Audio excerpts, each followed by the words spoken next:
At least 289 people are confirmed dead, hundreds more are missing, and the flood that killed them on the Nepal-China border was not caused by the earthquake everyone first blamed. The truth is worse. The earthquake was the flood. A slab of glacier ice the size of a small town fell off a Himalayan peak, shattered into a wall of water on impact, and dammed a river that then broke and swept an entire river system clean. But here is what almost no one is telling you. This has now happened to the same river twice in 13 months, and the reason why points straight at something happening to mountains from the Alps to the Andes. Quick note before we get into it. If you enjoy what we do here at Project Nightwatch, hit like and subscribe so you don't miss any of our nightly debriefs. And tell me in the comments where you're watching from tonight. Let's get into it. Part 1. The morning the mountain moved. At 37 minutes past 8 on the morning of August 26, 2026, a mountain that most of the world had never heard of quietly decided to shed a piece of itself. There was no siren, no forecast, no phone alert buzzing in anyone's pocket. High on the northern face of Langtang Lirung, a peak that rises 7,245 metres above sea level, which is a little over 23,700 feet, a slab of glacier ice and the rock it was frozen to simply let go. And in the span of a single breath, that slab began to fall. We're talking about a block of ice estimated at roughly 2,000 feet across. Try to hold that number in your head for a moment, because it resists being held. 2,000 feet is not a boulder or a car-sized chunk of the kind that tumbles down mountainsides every day of the year. 2,000 feet is a wall of frozen water and stone wider than most airport runways are long, and it dropped almost 4,000 feet, close to a full kilometre straight down into the valley below. Ice does not survive a fall like that intact. It shatters, it grinds, it superheats at the edges from the sheer violence of its own deceleration, and by the time it reached the valley floor it was no longer a glacier at all. It was something else entirely, something moving fast and getting faster. Here is the part that I want to sit with you on, because it is the thread that runs through everything that follows tonight. The people who died on August 26 did not die on that mountain. Almost none of them were anywhere near Langtang Lirung. They were kilometres downstream, in villages and border towns and along trekking trails, going about an ordinary Wednesday morning, and the thing that killed them started as a piece of ice breaking off a summit they could not even see. That is the horror of this event in its purest form. The disaster and the dead were separated by distance and by minutes, and the mountain reached across both. By the time this reached the inhabited valleys, it had become what scientists call a debris flow, though that clinical phrase does no justice to what the survivors described. Eyewitness video, some of it almost too much to watch, showed a moving wall of brown water, boulders the size of houses, splintered trees and mud, cresting well over 100 feet high in the narrow upper canyons. It did not rise the way a river rises in a monsoon, slowly, giving you an afternoon to move your livestock and your children to higher ground. It arrived. One moment there was a river, the next moment there was a wall. The location matters, and it is worth getting our bearings before we go any further, because the geography of this event is part of why it was so deadly. The collapse happened near the border between Nepal and China, in the region the Nepali side calls Tibet, roughly 55 kilometres, about 34 miles to the northwest of a town called Kodari. It was around 20 kilometres northeast of the Rasuagadi border crossing, which is a busy trans-Himalayan trade gate where trucks and traders move goods between the two countries, and it sat about 47 kilometres north of Gosankunda, a high alpine lake sacred to millions of pilgrims, on a trekking route that at that very moment had hundreds of hikers on it, including foreigners from several countries. Every one of those places would matter before the day was over. Langtang Lirung is the tallest peak in the Langtang Himal, and it lies entirely within Nepal. That single geographic fact, that the mountain belongs wholly to one country, is going to become important later tonight, because in the first chaotic hours there was real confusion about whether this catastrophe had even begun on Nepali soil or come roaring across the border from China. That confusion would fuel rumours, accusations, and a genuine scientific mystery that took an international team of experts to untangle. But the mountain itself is not confused about where it stands. It stands in Nepal, and on that Wednesday morning it came apart. The first numbers to reach the outside world were seismic. Instruments hundreds of kilometres away twitched and recorded a jolt, and the earliest automated reading logged something in the range of a magnitude 4.4 to a magnitude 5.2, depending on which seismometer you looked at. And so the first word that went out, the word that flashed across news wires and social media in those opening minutes, was the word earthquake. An earthquake near the Nepal-China border. It made sense. This is one of the most seismically violent regions on the planet, a place where the Indian subcontinent is ramming into Asia and building the Himalaya a few millimeters a year. An earthquake here is not a surprise. An earthquake here is Tuesday. Except it was not an earthquake. And the story of how scientists figured that out, within hours, using nothing but the shape of the waves that rippled through the ground, is where this gets strange. Because the truth turned out to be stranger, and in a way I will try to show you, far more unsettling than a simple quake would have been. The ground did shake at magnitude 5.2. That part is real. But nothing tectonic moved. No fault ruptured. The shaking came from somewhere else, from something that should not, by the old rules, have been able to shake the earth that hard at all. To grasp the raw force involved, it helps to reach for a comparison, and in the hours after the collapse, one particular comparison spread across the internet faster than any other. Analysts poring over the satellite before and after images estimated that the detached section of the mountain measured something like 930 meters along its length, and that the energy of the impact was in the neighborhood of 6.3% of the energy released by the atomic bomb dropped on Hiroshima. I want to be careful here, because those particular figures came from independent analysis circulating online, rather than from any official survey, and they should be treated as rough early estimates, not gospel. But even if they are only in the right ballpark, sit with what they are saying. A single collapse on a single mountain, releasing a few percent of the energy of a nuclear weapon, in the space of seconds, onto a river valley where people lived. The comparison is grotesque, and it is also, unfortunately, useful, because it is the only vocabulary most of us have for energy on that scale. And the thing that energy fell upon was not empty wilderness. The Rasawagadi crossing just downstream is one of the two main arteries of trade between Nepal and China, a place of trucks and warehouses and traders and customs officials, rebuilt at great expense after an earlier disaster. The trekking trails threading these valleys carry pilgrims toward the sacred lake of Gosankunda and hikers from a dozen countries toward the Langtang route. This is not a remote and unpeopled corner of the map. It is a corridor, a place where humanity funnels itself through the narrow gaps in an impossible landscape. The mountain chose, if a mountain can be said to choose, one of the few slivers of that high country where its collapse would find the maximum number of people to harm. That was not malice, it was geography, the same geography that put those people in the valley in the first place, because the valley is the only place in country this steep where a person can live at all. So hold on to that question as we go, because it is the first door we're going to open. What could fall off a mountain with enough force to register on seismographs as a magnitude 5.2 earthquake? What kind of collapse does that? And once you understand the answer, you cannot look at these mountains, or the villages beneath them, the same way again. Part 2. The earthquake that wasn't. Let me take you inside the moment the story flipped, because it happened faster than almost anyone realized, and it is a small masterpiece of modern science working under pressure. The United States Geological Survey, the American agency that monitors earthquakes worldwide, initially catalogued the event exactly the way its automated systems were built to. It logged a magnitude 4.4 earthquake in Tibet at 52 minutes past 2 in the morning Universal Time, which on the clocks in Nepal was that 37 minutes past 8 local time we have been talking about. It assigned the event an identification code, a string of letters and numbers that will follow this disaster through the scientific record forever. And for a few hours, the official version of events was that a modest earthquake had shaken the border region, and presumably knocked something loose that caused the flooding downstream. Then the seismologists looked closer, and the closer they looked, the less it looked like an earthquake at all.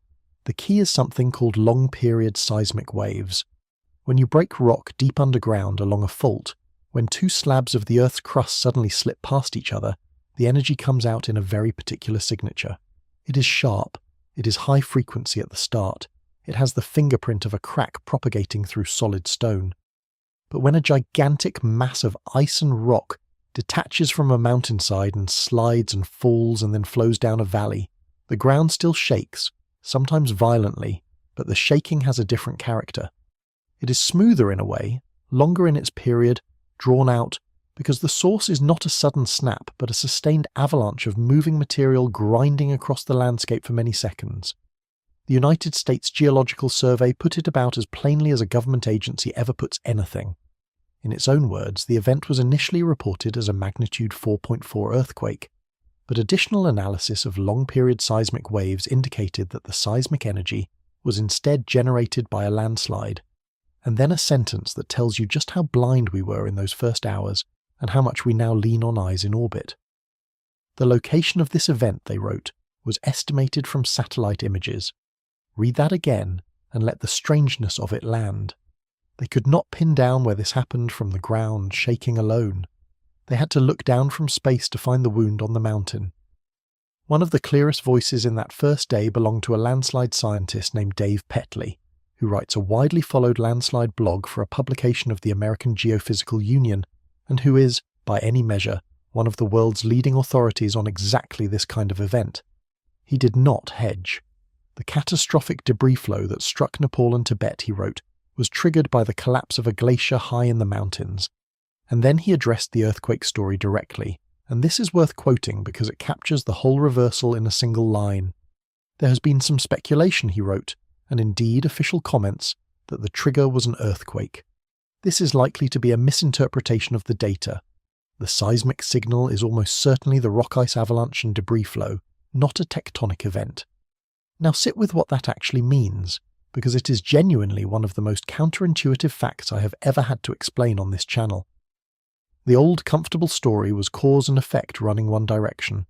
An earthquake happened, and the earthquake shook loose an avalanche, and the avalanche caused the flood. That is a chain we understand. That is a chain that has killed people in these mountains before. But the data said the chain ran the other way. There was no earthquake to start it.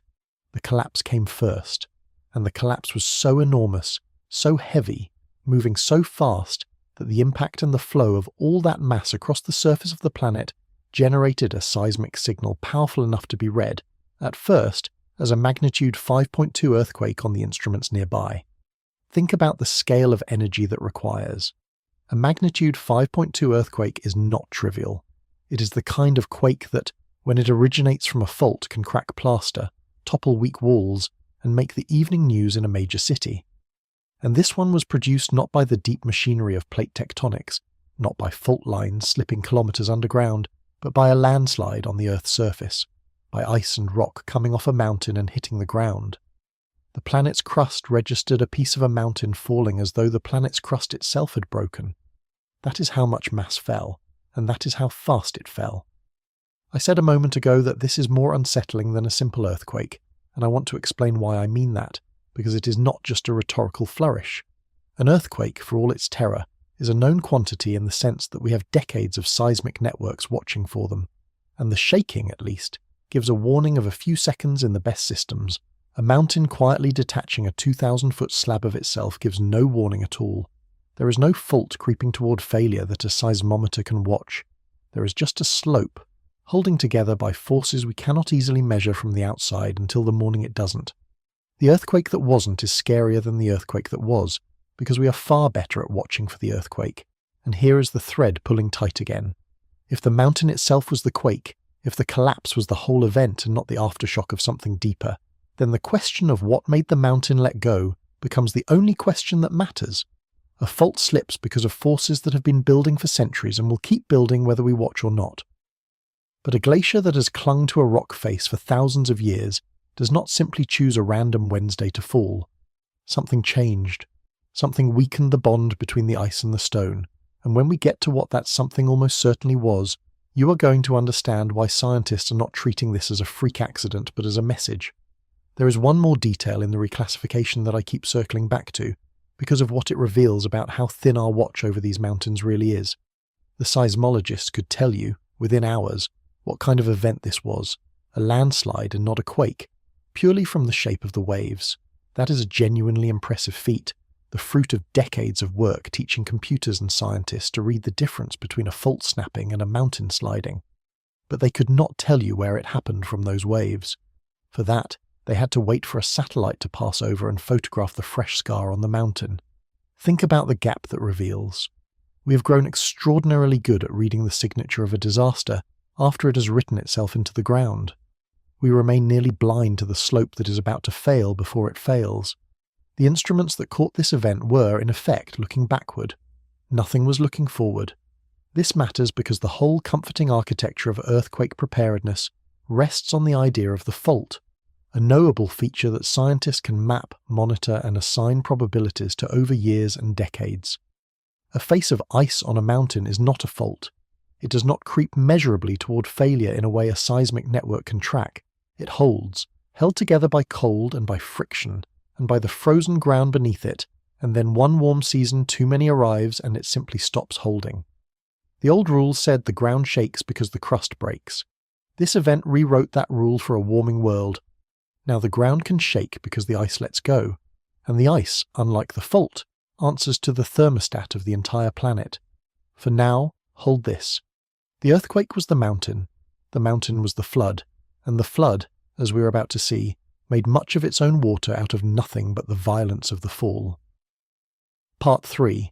How ice becomes a wall of water. There is a detail in this event that stopped me cold when I first read it, and I want to walk you through it carefully, because it goes against everything your intuition tells you about how floods work. A flood needs water. That seems obvious. A river bursts its banks. A lake overtops a dam. A glacier lake that has been filling for years finally breaks its ice barrier and empties. In every version of a flood you have ever pictured, the water already exists, sitting somewhere, waiting to be released. So where did the water come from here? A slab of ice fell off a mountain. Ice is not water, and yet within minutes there was a wall of it moving down the valley high enough to erase whole settlements. Where did all that water come from, that fast? Part of the answer is one of the eerier ideas to come out of the early scientific analysis, and it came again from that same landslide expert Dave Petley, who was careful to label it speculation even as he laid it out. The volume of water, he suggested, may be a combination of three things. Some of it was ice that converted to water as a result of the release of energy from the initial collapse. Some of it was water embedded in the sediments that were swept up and carried along the way, and some of it was ordinary river water, the flow that was already in the valley. But it is that first source I cannot stop thinking about. Ice that converted to water from the energy of its own fall. Consider the physics for a moment, gently, because it is beautiful and terrible at the same time. When you drop something from a height, it trades the energy of position for the energy of motion. It speeds up, and when it slams into the ground and stops, all of that energy of motion has to go somewhere. It does not vanish. It becomes sound, and it becomes the mechanical work of shattering rock, and crucially, it becomes heat. Now take a mass of ice the size we are talking about and drop it the better part of a kilometre. The heat released in the impact and in the grinding, fragmenting chaos of the flow can be enough to melt a meaningful fraction of the ice on the spot in seconds. The avalanche, in other words, can manufacture much of its own flood. It does not need a lake. It brings the water with it, locked in frozen form, and then it liberates that water through the sheer brutality of falling. This is the point where I have to draw an important distinction, because it will matter for the rest of the night, and because getting it wrong is how misinformation spreads. The classic Himalayan flood disaster, the one scientists have warned about for decades, is called a glacial lake outburst flood. The mechanism there is different. As glaciers melt, they leave behind lakes of meltwater, often held back by nothing more than a loose natural dam of rock and ice and rubble. When one of those dams fails, the lake empties all at once, and a wall of water races downstream. It is a real and growing threat, and we will come back to it, because this exact river had suffered one of those outbursts only the year before. But Petley was explicit on this point. There is no evidence, he wrote, that this was a glacial lake outburst flood. This was something else. This time, the water came mostly from the ice itself and from what the flow tore up along the way, but the flash melting is only half of the mechanism, and the other half is what turned a large but survivable event into a catastrophic one. Because when that avalanche of ice and rock and mud reached the valley floor, it did not simply flow smoothly down the river the way water does. It slammed into a specific river, a monsoon-swollen tributary called the Lende, which runs right along the Nepal-China border, and it choked it. The debris piled up at a narrow point in the valley and formed a barrier, a temporary natural dam of rubble and ice. And behind that dam the river kept coming, because rivers do not stop. The monsoon was in full flood. Water pooled and rose behind the blockage, building pressure, building volume, until the makeshift dam did what makeshift dams always eventually do. It failed. That is the mechanism that made this so deadly, and it has a name. Scientists call it a landslide dam, and the flood that follows its failure is called a landslide dam outburst. It is nature's cruelest trick, because it stores up the disaster and then delivers it all at once, later, and somewhere else. The avalanche happened high in the mountains, 20 kilometres from the nearest town. If all it had done was fall and spread out, the toll might have been a fraction of what it became. Instead, the debris built a dam. The dam held back a growing reservoir of water for some unknown span of minutes, and then the whole thing let go in a single concentrated pulse that funneled downstream with the water of an entire blocked river behind it. The International Centre for Integrated Mountain Development, a research body known by the shorthand as CIMOD that studies exactly these hazards across the whole Himalayan region, laid out this reading in its preliminary assessment. Based on video footage and reports from the affected area, the institute concluded that a huge volume of ice and rock debris had fallen into the Lenda, a tributary of the larger Botakoshi River, and that the debris may have accumulated at a narrow section and temporarily blocked the flow. One of its scientists, a remote sensing specialist named Sarthak Shrestha, put the working theory in plain language. So far, he said, the evidence indicates that an avalanche above the village of Siafrubisi blocked the river and the flood followed. Let me linger on that flash-melting idea a little longer, because it inverts something we think we understand. We picture ice as the opposite of a flood, as water safely locked away, frozen and still and harmless. But a glacier holds an enormous quantity of water in suspended animation, and all it takes to release that water is energy, usually the slow energy of sunlight and warming air over months and years. What a collapse does is deliver that energy all at once. A kilometre of falling height, converted in an instant to heat and motion and fracture, is a shortcut that skips the summer. The mountain took a process that normally unfolds across a melt season and compressed it into the few seconds of a fall. That is why the water appeared so fast. It was not released from a lake that had spent years filling. It was created on the spot out of ice that had been solid moments before. And the entrained water, the second of Petley's three sources, deserves a word too, because it speaks to how a debris flow feeds on the landscape it crosses. As the avalanche roared down the valley, it did not travel over clean bedrock. It tore through saturated monsoon soil, through loose sediment already heavy with water from weeks of rain, through the bed of the river itself. All of that water, held in the ground, was ripped loose and folded into the moving mass, so that the flow grew wetter and heavier and more fluid as it went, gathering volume the way a snowball gathers snow. By the time it reached the choke point above the village of Siafrubisi, it was no longer just the remains of a glacier. It was the glacier, plus the river, plus the water wrung out of an entire saturated mountainside all moving together. One more feature of this mechanism deserves attention because it explains why the timing of the collapse mattered so much. The Lenda was not a placid stream when the avalanche hit it. It was a monsoon river, swollen to its seasonal peak by weeks of rain, already carrying far more water than it does for most of the year. So when the debris dammed it, there was a great deal of water arriving fast to pile up behind the blockage, which meant the reservoir grew quickly and the pressure built quickly, and the eventual failure released more water than a dry season collapse ever could have.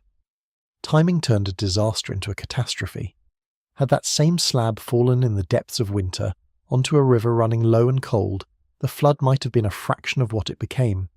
Instead, it fell in late August, at the height of the monsoon, onto a river already brimming, and the mountain and the season conspired to make the worst possible version of the event. So now you can assemble the whole machine in your mind. A warming, weakened slab of ice lets go of a mountain. It falls a kilometre, shattering and partly melting itself into water as it goes.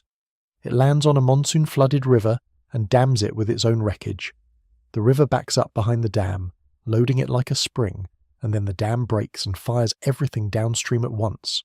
Water, ice, mud, and boulders, all of it channeled and squeezed and accelerated by the steepest, narrowest valleys on Earth. Every stage handed more energy to the next, and at the bottom of that chain of amplifications were towns full of people who had felt, at most, a distant tremor, and had no idea that the mountain had already sent something to find them. How fast that something arrived, and what it did when it got there, is where we have to go next. Part 4. 9 meters. In 30 minutes, I want to give you a single number that, more than any death toll, captures what the people downstream were actually facing, because death tolls are abstractions and this number is not.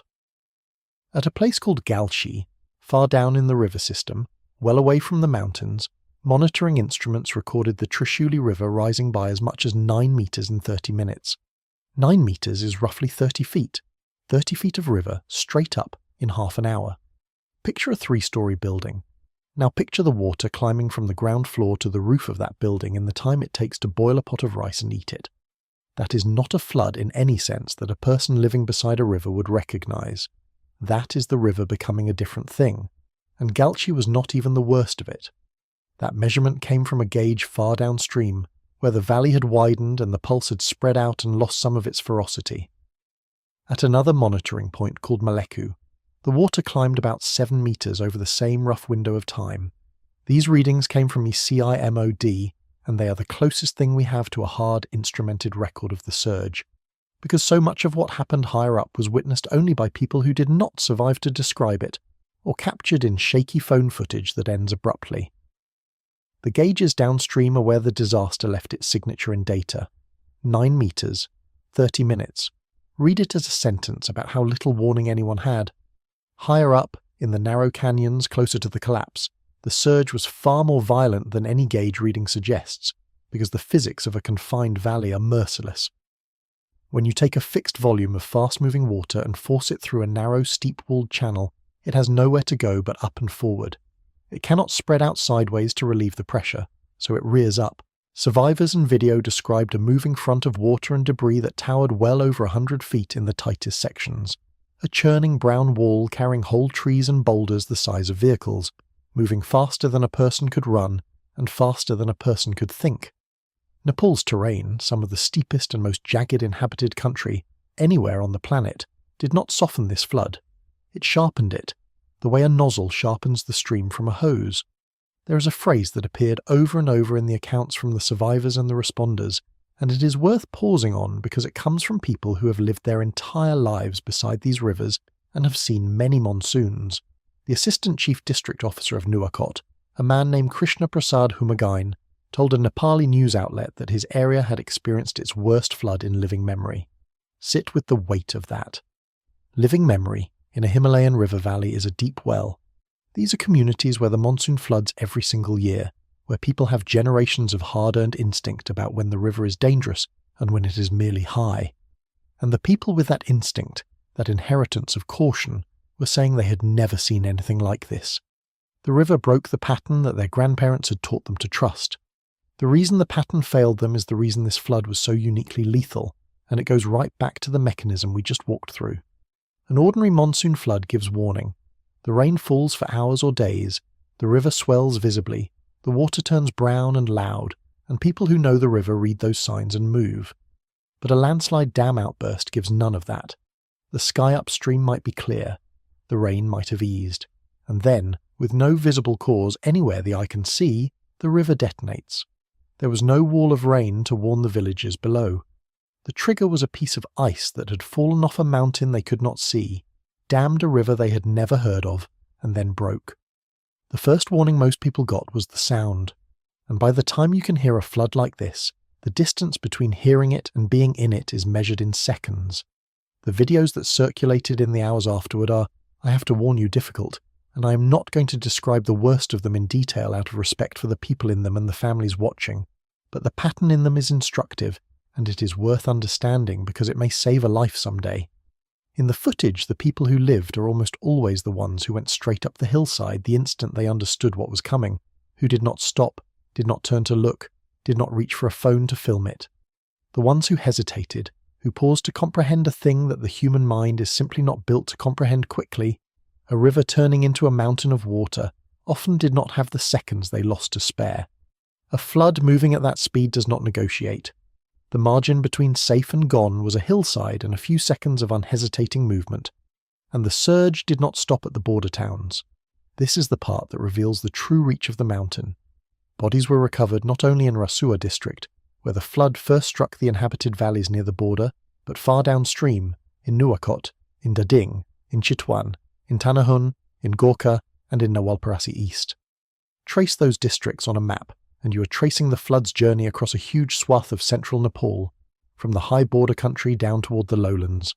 The pulse that a piece of ice created near the roof of the world carried its dead across district after district after district. The mountain did not just reach the valley below it, it reached halfway across the country. The flood did not respect the border either, and that is worth dwelling on for a moment because it shaped the confusion of the first day. On the Tibetan side of the frontier, at a place called Girong Port, one of the busiest crossings between China and Nepal, a wall of mud struck without warning and buried vehicles and buildings, leaving people dead and missing there too. For a while, watching the footage come in from both sides of the line, no one could say with confidence which country the disaster had even started in. Chinese media reported casualties at the port, Nepali media reported the border towns vanishing, and because the river here is the border, quite literally the line on the map, the catastrophe belonged to both nations at once, striking their shared seams simultaneously. That geography would soon feed a wave of speculation and blame, some of it ugly, about who or what had caused it, and we will get to that, because the truth is more interesting than the rumours. It is worth understanding too why the confined valleys of Nepal turned this flood into something so much worse than the same volume of water would have been almost anywhere else on Earth. Water is nearly incompressible. When you force a large, fast slug of it into a narrow, steep-sided gorge, it cannot simply spread thin and calm down. It has to keep moving, and with the walls closing in, the only directions left are up and downstream. So the surface rears into a standing wall, and the whole mass accelerates as the channel pinches. Engineers who study these flows talk about the way a debris flow can actually run faster than the water alone would, because the boulders and mud give it mass and momentum, so that it behaves less like a flood and more like wet, fast-moving concrete with the density to smash whatever it hits. That is what came down these canyons. Not a rising river, but a moving building's worth of rock and water, shaped and sped by the very mountains that made this country beautiful. Which brings us to the question that the rest of tonight has to answer.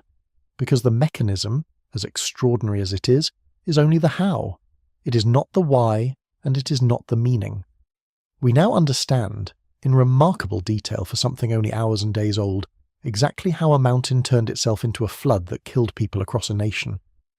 What we have not yet asked is why that mountain let go on that morning, why this river in particular has now flooded like this twice, in scarcely more than a year, and why scientists watching not just the Himalaya, but the Alps and every other icebound range on Earth are looking at Nepal and seeing not an accident, but a preview. To understand that, we have to count the cost first, and then we have to look at what the ice is doing everywhere at once. Part 5. The Valleys Downstream. Numbers are how we try to hold a disaster at arm's length, and I'm going to give you the numbers, but I want you to remember as I do that each one of them was a person with a morning that started like any other. As of the afternoon of August 27th, the day after the collapse, Nepal's government had confirmed at least 289 deaths. That figure was not stable. It had climbed through the previous day and a half from a handful to dozens to more than 150, and it was still climbing as rescue teams reached places that had been cut off entirely and as bodies were pulled from the mud and the wreckage and from the rivers far downstream. When you hear a number like 289 attached to an event this fresh, the honest thing to say is that it is a flaw, not a total. The real figure was still being written. Behind the confirmed dead stood a larger and more agonizing number, the missing. Hundreds of people were unaccounted for. Among them, and this detail turned a Nepali tragedy into an international one overnight, were roughly 384 tourists.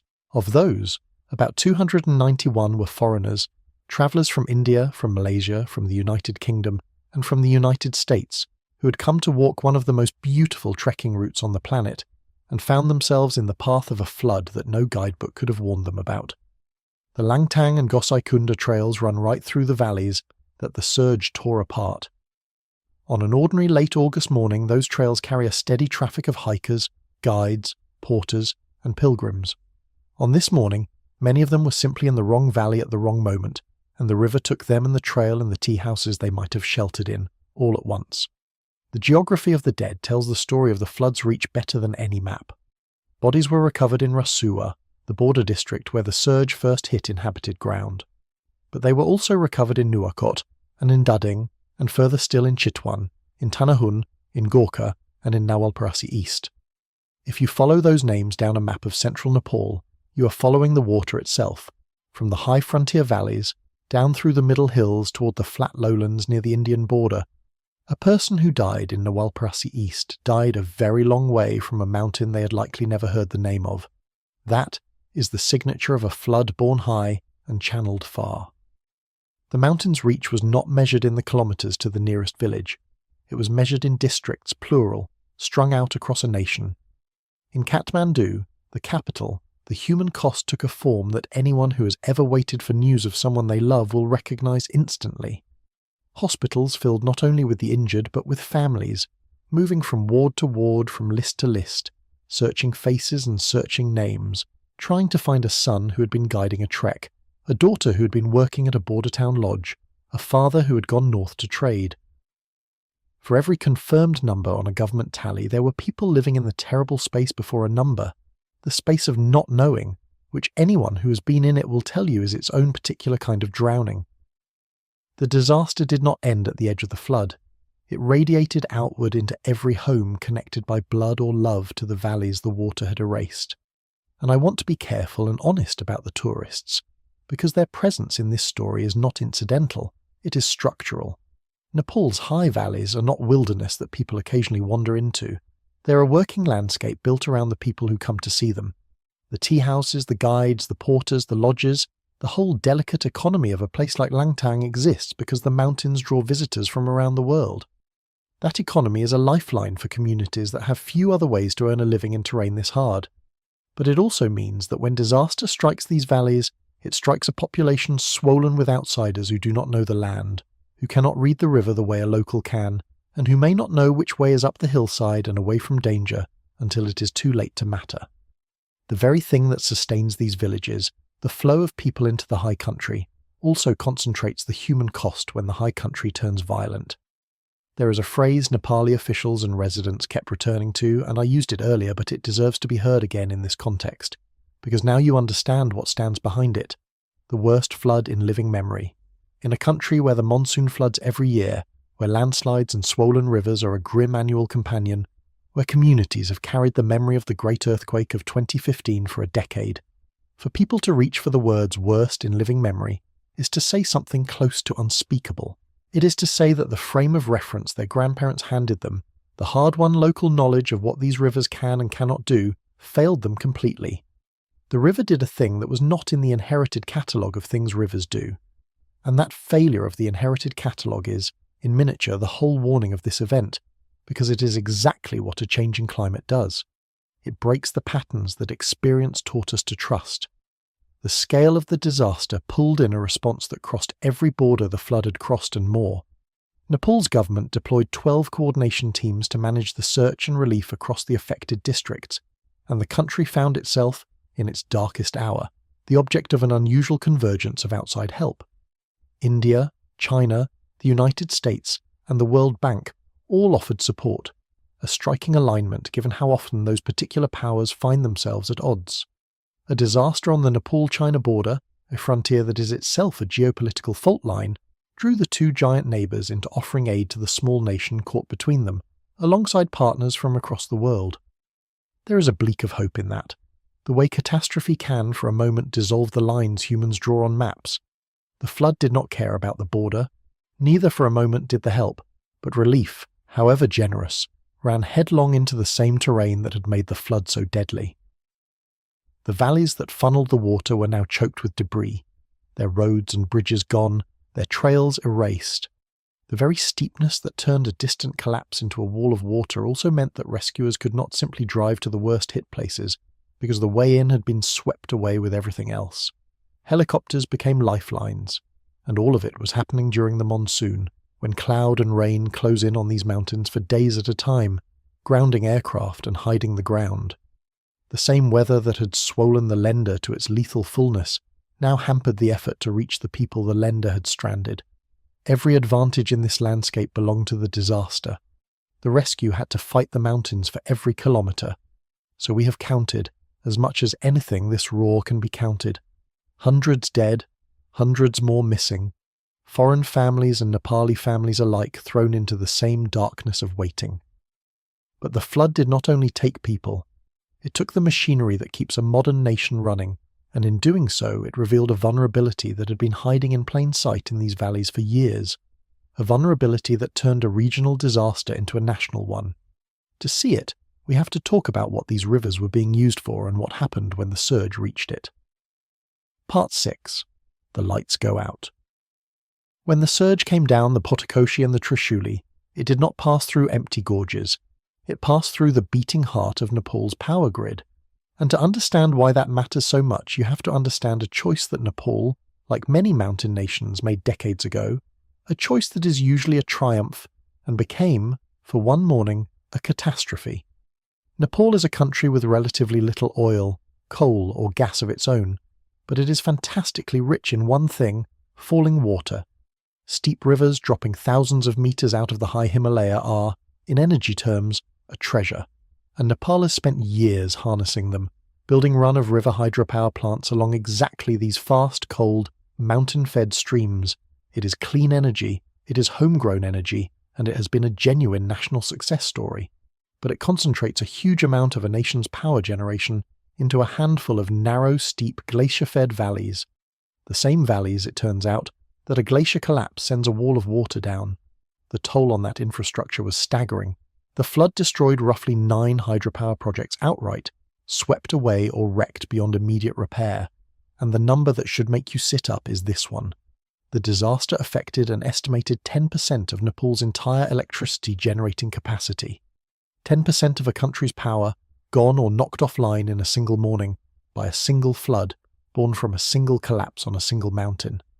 Around 12 hydropower plants in total were shut down, some damaged, others taken offline as a precaution, while the danger upstream was still unfolding. In one stroke, the mountain had reached past the villages and the trekkers and put its hand on the light switch of the nation. Among the hardest hit was a facility called the Langtang hydropower project, a 20-megawatt plant sitting in the path of the flood. 60 people associated with that single project were reported out of contact in the aftermath. Sit with that. A hydropower plant is not just concrete and turbines, it is staffed. It has operators, engineers, maintenance crews, security, people who live and work at the site, often in remote quarters right beside the river, because that is where the work is. When the surge took the plant, it did not only take an asset off the national balance sheet, it took the people who ran it, 60 of them at that one project alone, into the same terrible column of the missing that the trekkers occupied. The infrastructure and the human toll were not separate stories. At the hydropower sites, they were the same story, because the people were at the machines. The facilities near the border town of Siabrubesi were among those damaged, which is no coincidence, because Siabrubesi sits in the throat of this river system, the gateway to the Langtang Valley, right where the water came through with the most force, and the loss rippled outward in ways that a simple damage report cannot capture. When you knock 10% of a nation's generating capacity offline in a country that was already stretched, you do not just darken the valleys where the plant stood, you strain the entire grid. You force load shedding, the deliberate rationing of power, in cities and towns far from the flood, so that a disaster in one high border district reaches into the daily life of a farmer in the plains and a shopkeeper in the capital who may never have heard the name Langtang Lirung. The mountain's reach, again, exceeded its grasp. It touched people who felt no water at all. There is a bitter irony threaded through this part of the story, and I think it is important to name it clearly rather than let it sit unspoken. Hydropower is often, and rightly, celebrated as part of the answer to the very warming that is destabilizing these glaciers. It is clean, it does not burn carbon. Every megawatt of Himalayan water power is a megawatt that does not have to come from coal, and yet here we see the trap that mountain nations are caught in. The clean energy that helps fight climate change is built in the exact valleys that climate change is turning into gun barrels aimed downhill. The rivers that offer Nepal its energy independence are the same rivers that a warming climate is loading with the threat of sudden, violent glacier-borne floods. The solution and the danger occupy the same real estate. You cannot easily have the one without exposing yourself to the other, not in countries shaped like this. It is worth understanding just how exposed these run-of-river plants are by design, because the design is not a mistake, it is a compromise, and the flood exploited it perfectly. A run-of-river hydropower plant does not sit behind a giant reservoir the way the great dams of the world do. Instead, it diverts part of a river's flow through turbines and returns it, which makes it cheaper and less environmentally destructive than a massive reservoir dam, and which is exactly why Nepal favoured them. But it also means the machinery, the intake, the powerhouse, the transmission gear, all of it sits low, right down in the river corridor, close to the water, because that is where it has to be to work. A plant built to skim the energy from a fast mountain river is, almost by definition, built directly in the line of fire of a fast mountain flood. When the surge came, the plants were sitting ducks, positioned by their own logic precisely where the water would hit hardest. And the loss was not only a loss of what existed, but of what was being built toward. Nepal had staked a great deal of its future on this water, with ambitions not just to power itself, but to become an energy exporter, selling clean Himalayan electricity to its enormous neighbour to the south, and easing the chronic power shortages that have held the country back for generations. Every plant swept away in a morning was years of investment, of debt taken on, of engineering and labour and hope, dissolved into the flood. The mountain did not just switch off the lights, it reached into the country's plans for the decade ahead and tore a page out. Rebuilding will take years, and money that a nation this size does not easily have, all while the threat that destroyed the plants in the first place is not going away, but growing. Consider too what it means to lose power precisely when you need it most. In the hours and days after a disaster of this scale, electricity is not a convenience. It is the thing that runs the hospitals treating the injured, the communications that coordinate the rescue, the pumps and lights and equipment that a modern emergency response depends on. And this flood attacked that capacity at the exact moment the country needed every watt of it. A nation trying to mount the largest rescue operation in its recent memory had to do so while a tenth of its generating capacity was underwater or offline. The disaster, in other words, sabotaged the response to itself. It did not just create an emergency. It kicked out one of the legs the emergency response was standing on, which is a pattern we see again and again in these cascading catastrophes, where the first blow lands and the second blow falls on whatever you would have used to recover from the first. And this is where the central thread of tonight tightens another notch, because it shows that the collapse of a glacier is not a wilderness event that stays in the wilderness. In a country that has wired its future to the water coming out of these mountains, an ice avalanche is an attack on the grid, on the economy, on the light in a distant kitchen. The mountain did not just kill, it disabled. It reached into the machinery of modern Nepali life and pulled a piece of it out. But even as the nation was still tallying that damage, still searching for its missing, still counting its dark valleys, the mountains upstream were not finished. Because high on the border, in the days after the flood, scientists watching the satellite feed saw something forming that made their blood run cold. The disaster, it turned out, might not be over. It might be reloading. Part 7. The Second Lake. Imagine surviving the flood, pulling your family up the hillside in those first unthinkable seconds, watching the wall of water take everything you owned, and then, a day later, as you stand in the wreckage trying to comprehend what has happened, being told that another one might be coming. That is the situation that scientists and officials found themselves having to confront on August 27th, and it is the reason this story does not have a clean ending even now. Because high in the border country, in the aftermath of the collapse, a new lake had begun to form, and a new lake in a valley like this is not a thing of beauty. It is a bomb with a slow fuse. Here is what was happening. China's Ministry of Water Resources reported that a large barrier lake had formed near the confluence of two rivers, the Chotchen and the Purupe Tsangpo, up in the high country where the waters originate before crossing into Nepal to become the Potokoshi. A barrier lake forms exactly the way the first disaster did, through blockage, debris, from the flooding, from fresh landslides, from the churned-up wreckage of the valley, piles up and dams a river, and the water begins to pool behind it. By the morning of August 27th, roughly 2 million cubic metres of water had already accumulated behind this new blockage, and water had begun to flow out over the top. 2 million cubic metres is an enormous volume, and it was not done growing. China Central Television reported that another 3 million cubic metres could flow into the lake over the following 3 days. Do the arithmetic of dread. A natural dam holding back 2 million cubic metres of water, potentially growing to 5 million, in a valley that had just demonstrated with horrifying clarity What happens when one of these blockages fails? Everyone involved understood the stakes precisely, because they had just watched the first version of this exact scenario play out in real time. A blockage forms, water builds behind it, and then, at some unpredictable moment, the dam gives way and fires everything downstream in a single pulse. The people downstream of this new barrier lake were the same people, or the neighbours of the same people, who had just lived through the first flood. They did not need the mechanism explained to them. They had seen it. Chinese authorities did not treat this passively. They were monitoring the lake continuously and running flood simulations, modelling on computers what would happen, and how far and how fast the water would travel if the barrier failed, so that they could prepare evacuations and emergency response before rather than after. It is a grim kind of progress, this. A generation ago, a barrier lake like this might have failed with no one watching and no one warned. Now it can be watched from orbit and modelled in a simulation. But watching a threat and being able to stop it are very different things, and there is nothing anyone can do to make a natural debris dam safe except wait and monitor and hope it drains gently rather than bursting. The lake was in charge. The humans could only observe it and try to be ready. The picture was complicated further by two enemies that scientists in these situations always face: uncertainty and clouds. On the Nepali side, the Home Minister, a man named Sudan Gurung, acknowledged on the afternoon of the disaster that the Lenda River, the one the original avalanche had dammed, had not yet fully cleared, meaning the first blockage itself was not entirely resolved.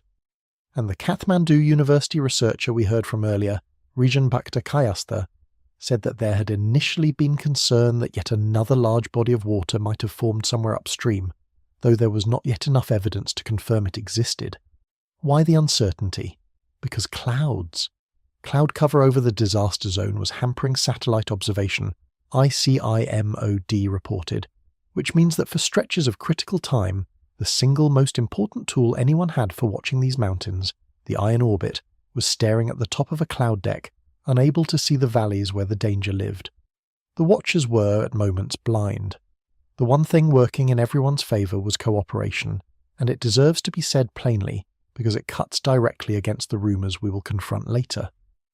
The barrier lake sat on the Chinese side of the high country, but the river it threatened flowed into Nepal, which meant that keeping people safe required the two countries to share data across a border that is, in other contexts, tightly controlled and politically sensitive, and by the accounts coming out of the disaster they did.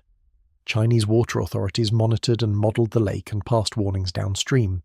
Chinese institutions shared satellite imagery with Nepali scientists. The same frontier that the flood had turned into a scene of shared death became, in the response, a line that information had to cross to save lives, and it crossed.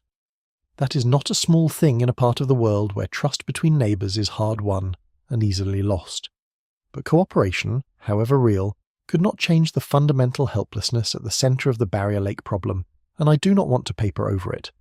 There is no good way to diffuse a natural debris dam holding back millions of cubic metres of water in terrain too steep and too remote to reach with heavy equipment in time. You cannot safely blast it, because a controlled release can become an uncontrolled one in an instant. You cannot easily drain it.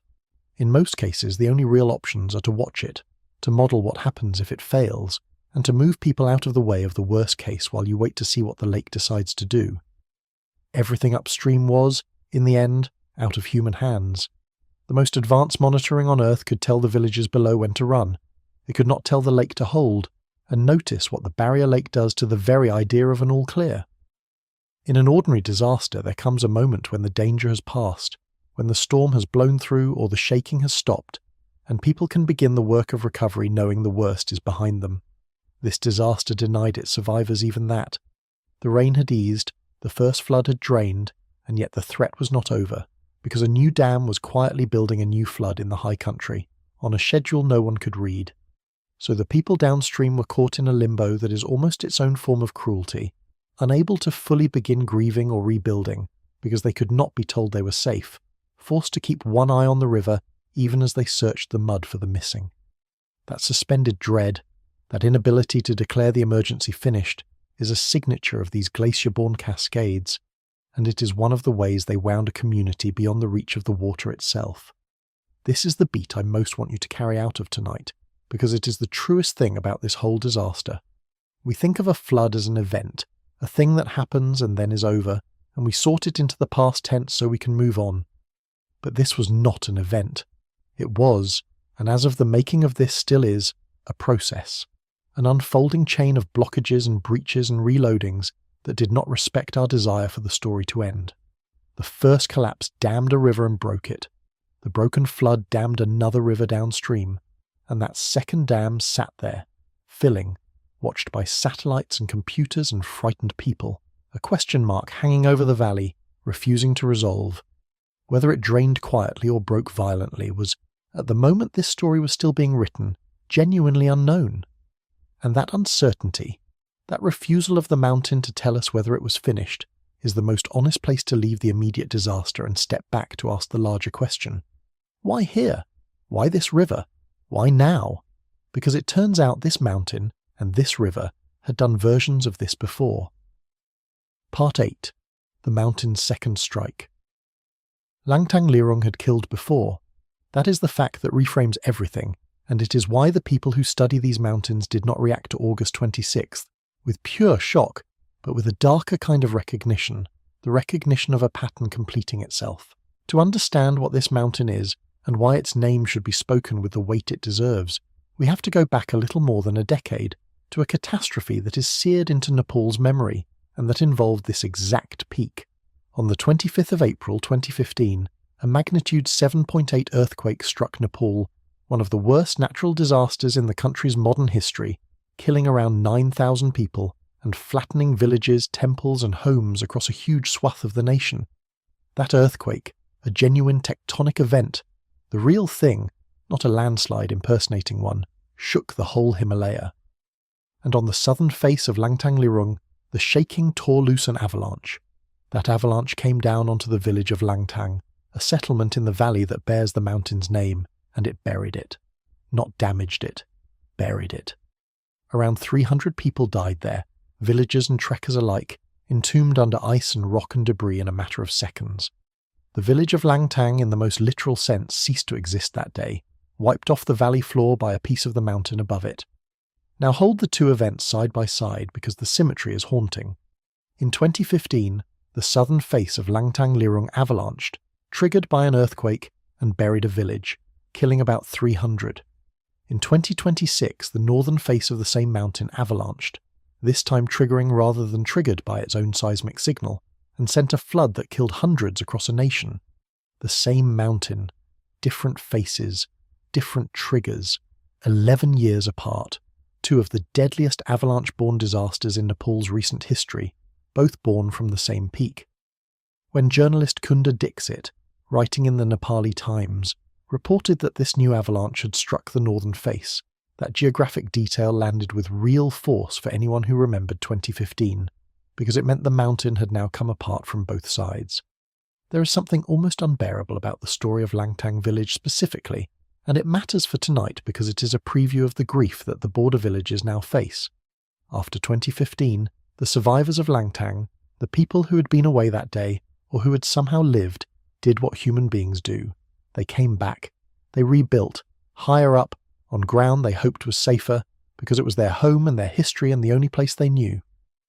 A rebuilt Langtang rose in the valley, a testament to the stubborn human refusal to abandon a place just because it has hurt us.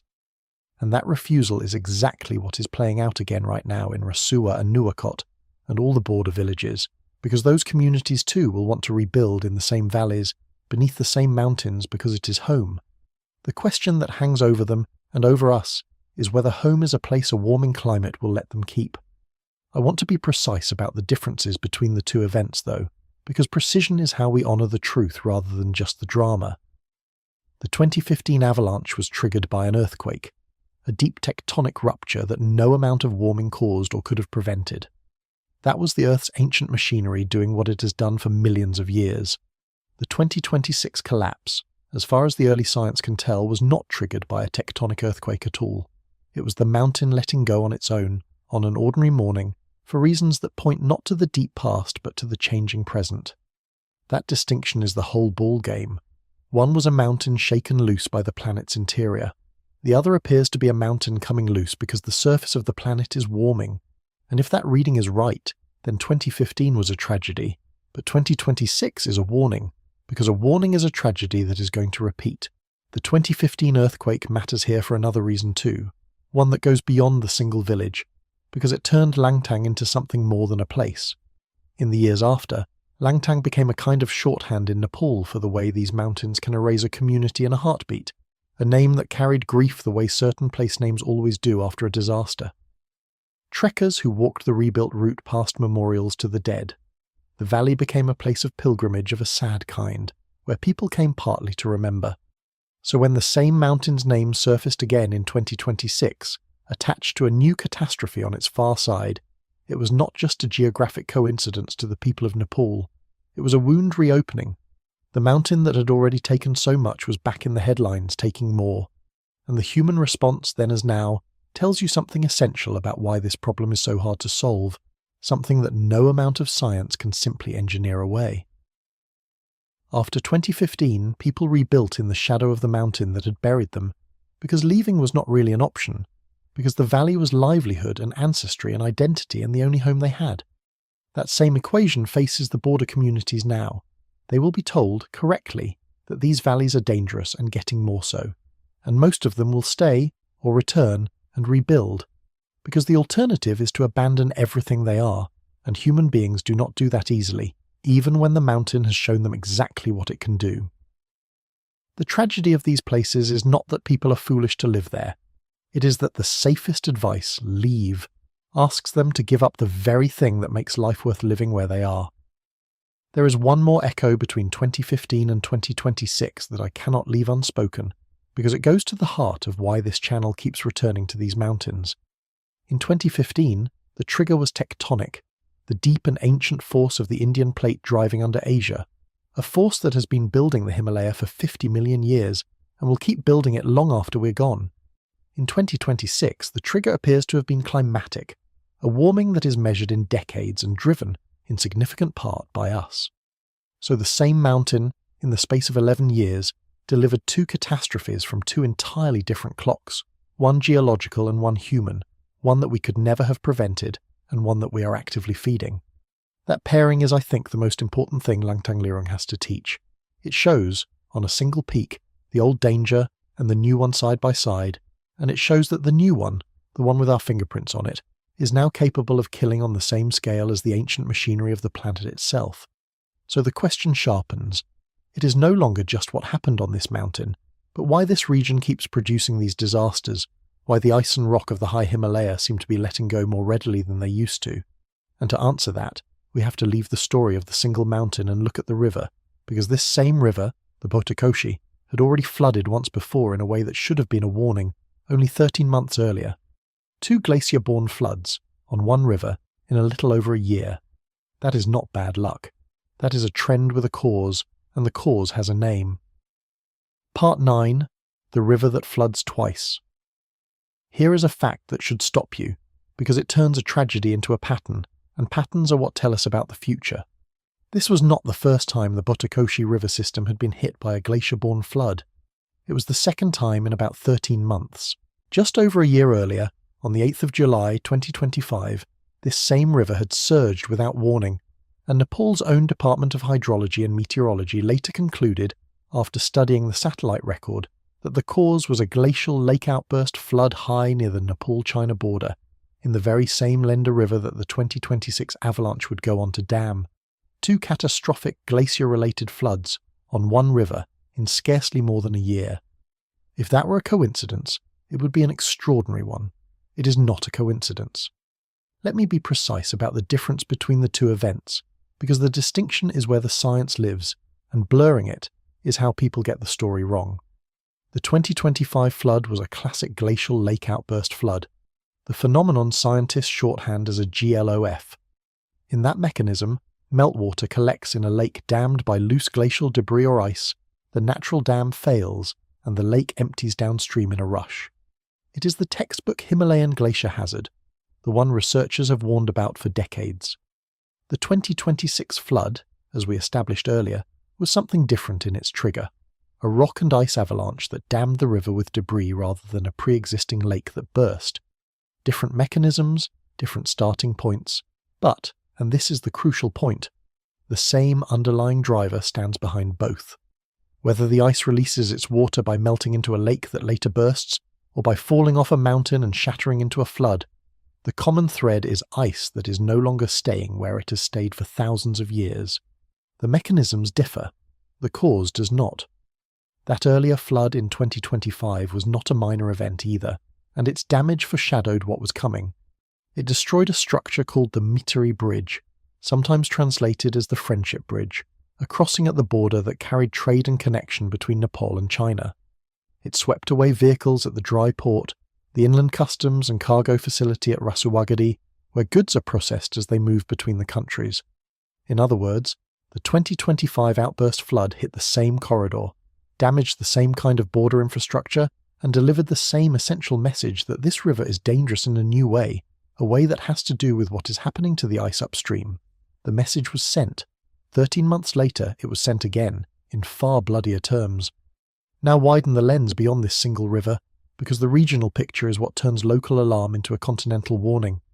Scientists at the International Centre for Integrated Mountain Development, working with the United Nations Development Programme, carried out an inventory of glacial lakes across the region, across Nepal, India and the Tibetan Plateau. They counted 3,624 glacial lakes. Of those, they classified 47 as potentially dangerous, lakes judged to be at genuine risk of bursting and sending floods downstream, and of those 47, 21 were in Nepal alone. Read those numbers as a map of loaded dice. 3,000 and more high mountain lakes, dozens of them primed to fail, more than 20 of them hanging above Nepali valleys, where people live and farm and trek. The Lende, the river that has now flooded twice, is one entry in a long and growing ledger of Himalayan threats. And these lakes are not a fixed inheritance from the past. They are new, and they are growing, and that is the part that ties them to a warming world. A glacial lake forms because a glacier melts and retreats, leaving a basin that fills with meltwater, often held back by nothing sturdier than a heap of rubble the glacier left behind. The more the glaciers melt, the more of these lakes appear, and the larger the existing ones grow, and the more of that loose natural plumbing accumulates in the high country, waiting for a trigger. So the inventory is not a static list, it is a rising count. Every warm year adds water to the lakes and adds lakes to the map. What scientists inventoried is a snapshot of a hazard that is actively increasing year over year as the ice that has capped these mountains for millennia turns to liquid and pools where it used to stay frozen. There is a particular cruelty in the timing that I do not want to pass over, because it captures the trap these communities are in. After the 2025 outburst destroyed the Mitri Bridge and battered the border crossing, Nepal and China did what nations do. They began to repair and rebuild, to restore the trade artery, to put the infrastructure back so that life and commerce could resume in the corridor. And then, before that recovery was even complete, before the memory of the first flood had faded, the second and far deadlier flood came down the same valley and undid it again. The people of this border region were not living in ignorance of the danger.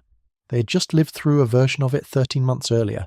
They rebuilt anyway, because rebuilding is what you do, and the mountain answered their rebuilding with something worse.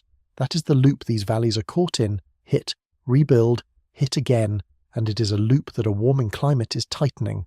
And it is worth stating plainly that the Himalaya has been sending these signals for years, in flood after flood that made the local news and then faded from the world's attention.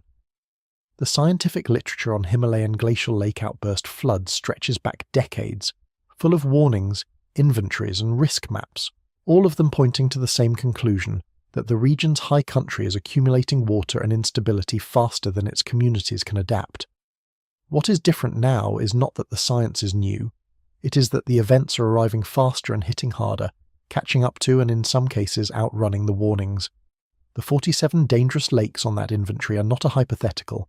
They are a to-do list of future disasters, and the Botakoshi just crossed 2 of its entries off in a little over a year. So when you put it all together, the Botakoshi's 2 floods in 13 months stop looking like a run of bad luck and start looking like exactly what the science predicts. An early, concentrated expression of a hazard that is intensifying across the entire range. This one river got hit twice because this one river sits beneath a particularly loaded stretch of high country, but the loading is happening everywhere in these mountains.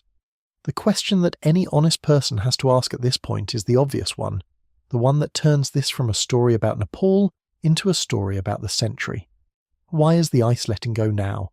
What specifically is changing up there to loosen rock and ice that held firm through all of recorded human history? The answer is not mysterious, and it is not comfortable, and it comes down to something as simple and as vast as temperature. Part 10. The melting glue. To understand why these mountains are coming apart, you have to understand what was holding them together in the first place, and the answer, for much of the high Himalaya, is cold. Not just the ice you can see, the glaciers gleaming on the peaks, but something less visible, and in some ways more important, the frozen ground itself. High in these mountains, the rock is held together in places by permafrost, ground that has stayed below freezing year-round for centuries or millennia, with ice locked into every crack and pore and joint. That ice is not passive, it is structural. It is, quite literally, the glue that cements steep rock faces in place, filling the fractures that would otherwise let a slope come apart. For as long as that ground stays frozen, the glue holds, and for as long as the glue holds, the mountain stands. Now raise the temperature. As the climate warms, and the high mountains of Asia are warming faster than the global average, a region so cold and so critical that scientists call it the third pole, that frozen glue begins to thaw, the ice in the cracks melts, the bonds that held the fractured rock together loosen. Meltwater trickles into the joints and acts as a lubricant, easing the way for stone to slide on stone. At the same time, the glaciers that cling to these faces are thinning and retreating, and as they do, they stop buttressing the slopes below and beside them, removing a physical support that had been there so long the mountain had, in effect, come to lean on it. Thaw the permafrost, lubricate the fractures, remove the glacial buttress, and you have taken a slope that stood stable for thousands of years and quietly walked it up to the edge of failure. Nothing looks different from a distance. The mountain appears eternal. But the forces holding it together have been withdrawn, one, by warmth.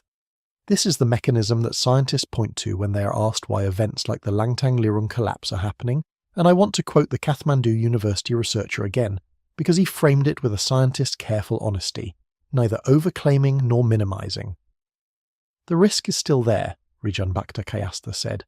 Rising temperatures, he explained, increase the likelihood of glaciers melting, of ice and rock breaking apart, and of avalanches occurring in the Himalayas. And then the crucial caveat, the thing that separates science from prophecy. But we cannot say exactly where the next event will happen.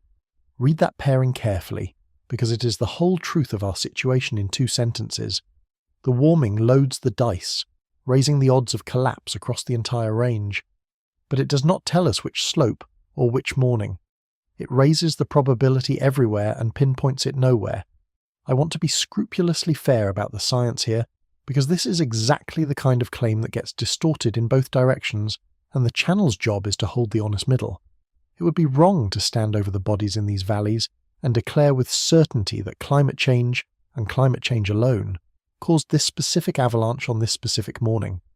Attributing a single event to warming is genuinely difficult, and the international team studying the collapse said it could take another week or 2 just to establish the basic facts of what happened, let alone the deeper why.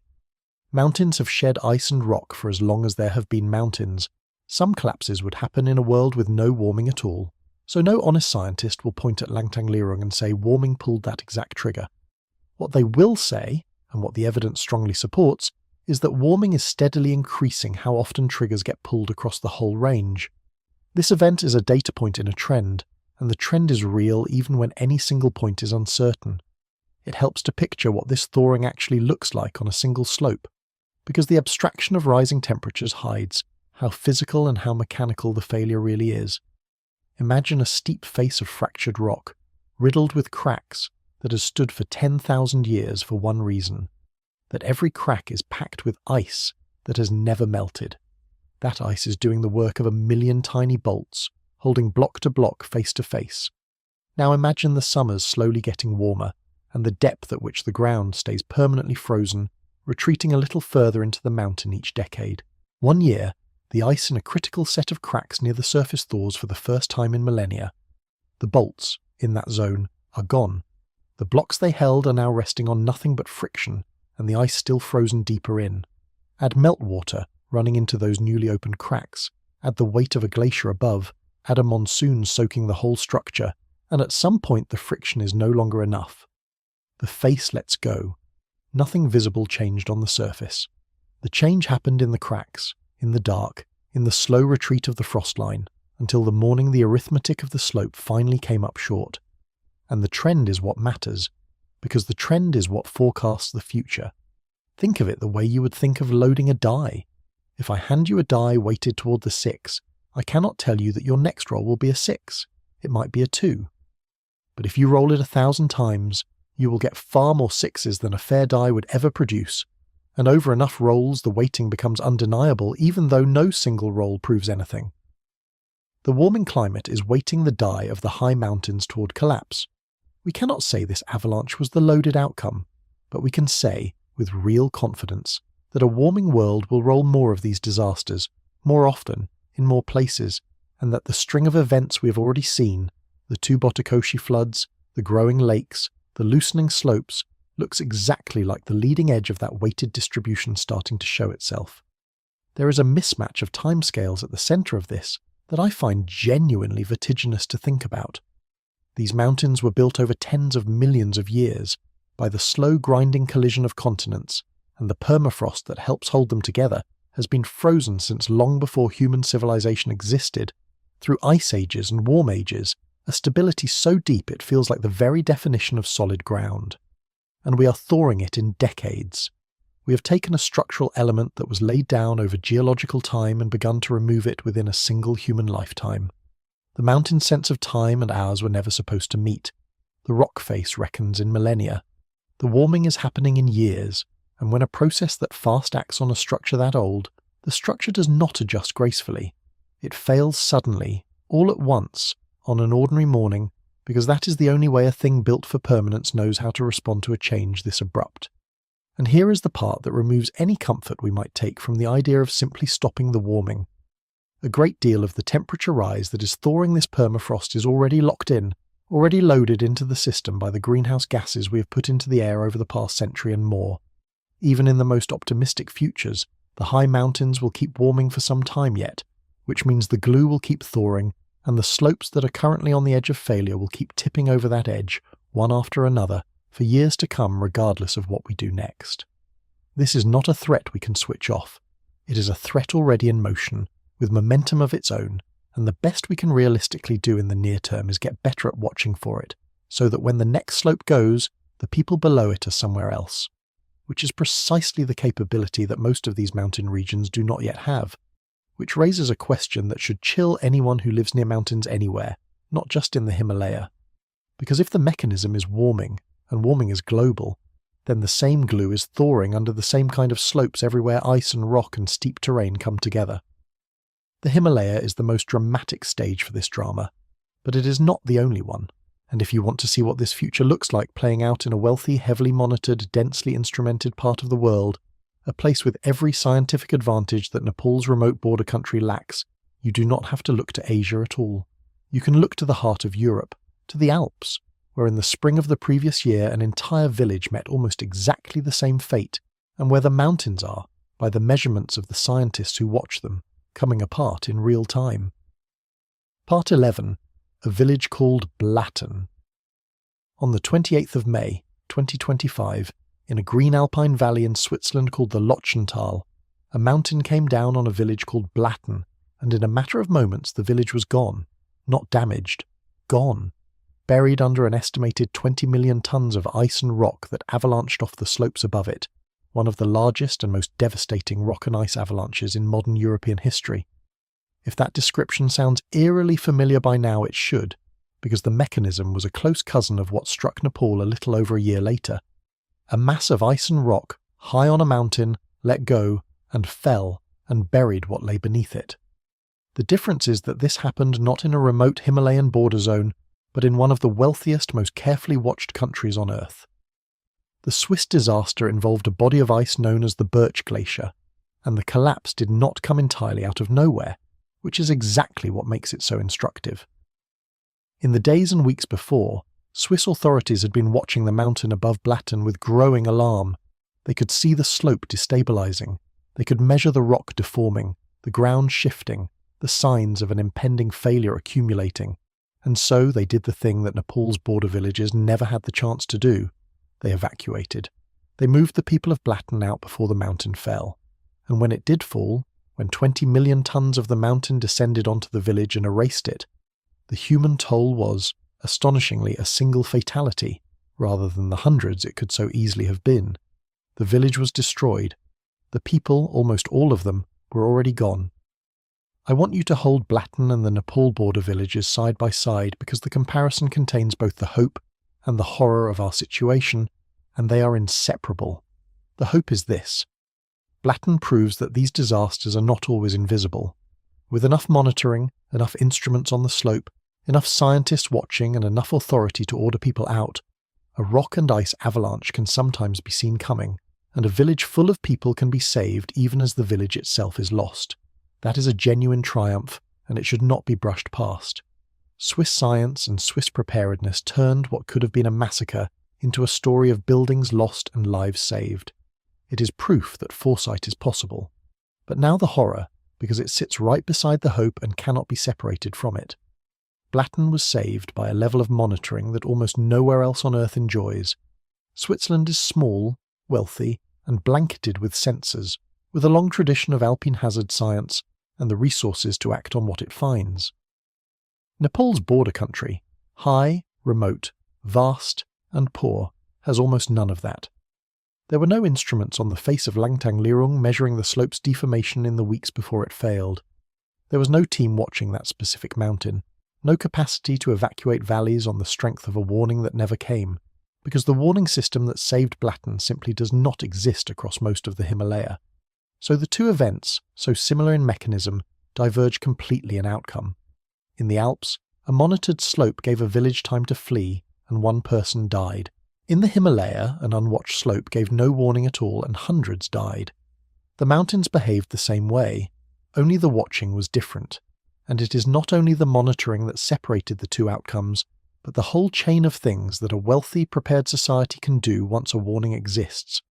A warning is worthless if there is no one to receive it, no authority empowered to order an evacuation, no roads to leave by, no plan for where the people go, no drills so that residents know what the siren means and move rather than freeze.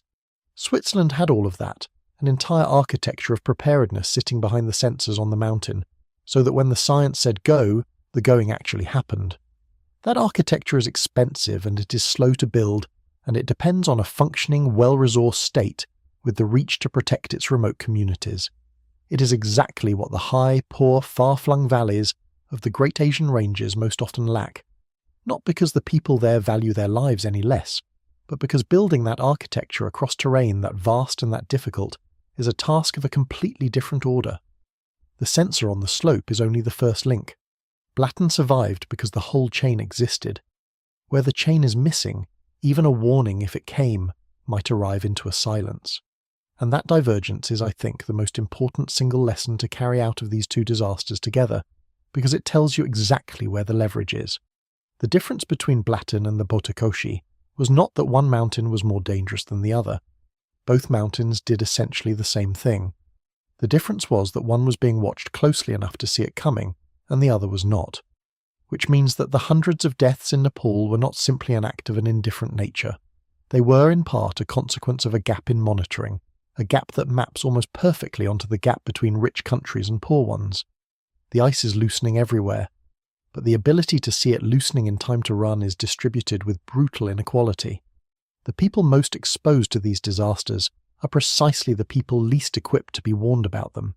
And even the success at Blatten came with a grief that the word success cannot cover, a grief worth naming because the Nepali villages are about to inherit it too. The people of Blatten were saved, but Blatten itself was not. A village that had stood in that valley for centuries with its houses and its church and its lanes and the accumulated memory of all the lives lived there, was gone in an afternoon, and the people who fled it fled into a future without it. You can evacuate the bodies. You cannot evacuate the place. The homes, the history, the particular way the light fell on a particular street where someone's grandmother had lived. All of that goes under the ice and rock along with everything else, and no monitoring system, however good, can give it back. So even the best possible outcome in one of these disasters is not a happy one. It is the least catastrophic version of a catastrophe. The people live, and they spend the rest of their lives having lost their home to a mountain. That is the future now bearing down on the border communities of Nepal and on communities beneath unstable slopes the world over. Some of them, if they are lucky and watched, will get the Blatten outcome, warned in time, their lives spared even as their villages are lost. Most, in the poorer and less monitored ranges, will get the Botakoshi outcome, no warning at all, the first news of the disaster being the disaster itself. Either way, the place does not survive. And that is what makes this less a story about individual tragedies, and more a story about a slow, spreading retreat, humanity being pushed, valley by valley, out of the high country it has occupied for thousands of years, by ice that will no longer stay where it has always been.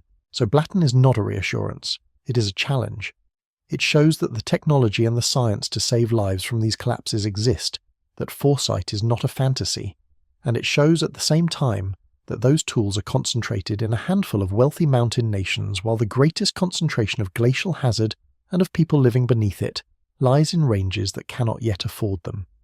But even Switzerland, for all its instruments and all its wealth, is not simply congratulating itself. Because the Blatten disaster was not treated by Swiss scientists as a triumph of preparedness. It was treated as an alarm, one entry in a lengthening list of alpine slopes that are coming apart as the permafrost thaws, with the next threatened village already identified and its people already worried.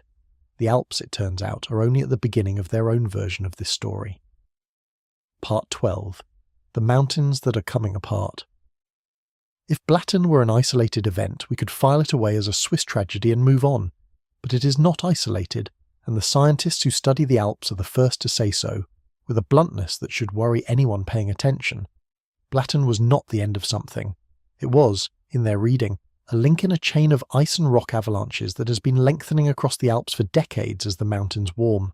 And the most chilling proof of that is not in the past, it is in the present, hanging over another Swiss village right now, where the same story is visibly getting ready to repeat. Above a village called Kandersteg, home to roughly 1,300 people, a mountainside rock formation known as the Spitze Stay has been slowly, measurably coming apart, destabilized by the same thawing permafrost that has undermined slopes across the range. Scientists have been watching it deform, tracking its movement, warning that it threatens to collapse into the valley in a massive landslide. The people of Kandersteg are living right now beneath a slope that experts openly describe as a looming failure, going about their lives while instruments on the mountain measure the rock creeping toward the moment it lets go. It is Blatten before Blatten fell. It is the warning phase of the next disaster, playing out in real time in full view with a whole apparatus of Swiss monitoring trained on it. And even with all that watching, no one can tell the people of Kandersteg exactly when or whether their mountain will come down. They can only wait and monitor and prepare to run. The pattern reaches far beyond Switzerland, and once you learn to see it, it appears across every glaciated range on Earth. In 2022, in the Italian Dolomites, a chunk of the Marmolada Glacier broke away on a brutally hot day and swept down onto hikers below, killing 11 people. The cause pointed to by scientists was, again, heat, meltwater lubricating the base of the ice until it gave way. In February of 2021, in the Indian Himalaya, in a region called Chamoli in the state of Uttarakhand, a massive rock and ice avalanche roared down a valley and slammed into hydropower infrastructure, killing around 200 people, many of them workers at a dam site, in a disaster that reads almost like a rehearsal for what would later happen in Nepal. The same deadly combination of a high mountain collapse, a downstream flood, and hydropower workers caught directly in its path. Different countries, different ranges, different years, the same essential event repeating. And it is not only the recent past. Go back to 2002, to the Caucasus Mountains of Russia, where a glacier called Kolka detached in a colossal ice and rock avalanche and buried a valley in the Karmadon area, killing around 125 people, including an entire film crew who happened to be working there. For years, the Kolka disaster stood out as a shocking anomaly, an almost freakish event that scientists studied as a rare extreme. What has changed in the 2 decades since is that events like Kolka no longer look like anomalies. They look like early members of a category that is now filling up, year after year, collapse after collapse, as the warming that was just beginning to bite in 2002 has deepened into the reshaping force it is today.